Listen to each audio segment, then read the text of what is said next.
Yo, what's up? This is your boy GOC at muli nanonood po kayo sa akin at nandito kayo sa aking channel na GOC TV. Yes sir, alright. Maraming salamat po sa aking 900 plus na subscribers. Yay! At para sa hindi pa po nakapag-subscribe, at andyan po yung ating subscribe button sa baba. Click nyo lang po yan, pati yung notification bell para lagi po tayong updated sa ating ina-upload. Shoutout sa Rapture Family, shoutout sa South Strain Etibac Hip Hop Movement, shoutout kay John Vlog, shoutout sa mga kaibigan natin dyan na hindi ko nabanggit. Ang tatalakayin natin at ipapakita ko pala sa inyo, sana masundan nyo po. Ito po yung basic na paggawa ng intro gamit ang Kinemaster. Okay, ipi-play po natin yung screen recording. Sana po masundan nyo. May background music lang po 'yon. Babagalan ko lang po para inyong masundan. Okay, ready na ba tayo? Let's start. Alright.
Nope.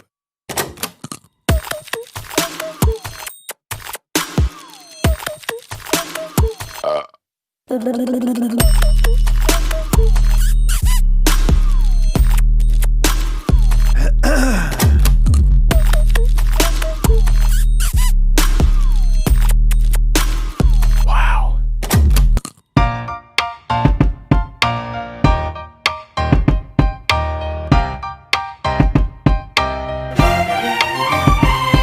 Yun, at ganun kadali lang po gumawa ng intro gamit yung ating Kinemaster. Da-download nyo lang po yan sa Play Store, mga kapatid. Okay, sana nakuha nyo po lahat yon. At malaking tulong po yun para sa mga nagbablog o kaya mga tao dito all around ng YouTube. Kasi syempre kailangan nila ng intro. Yung iba nagpapagawa pa, kailangan to magbayad. Then da-download nyo na lang po.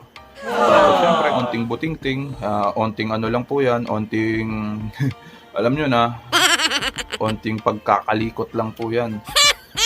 Para malaman. Yung pinakita ko lang po dyan sa, natin, sa screen recording, yung basic lang po yan. At meron pa po yung mas magandang features. Yung Kinemaster, napaka-solid yan.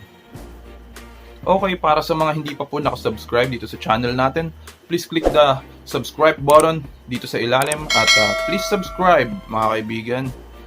This is your boy DOC. Sana may natutunan kayo sa tutorial kong to. DOC, I'm out. Peace, yo.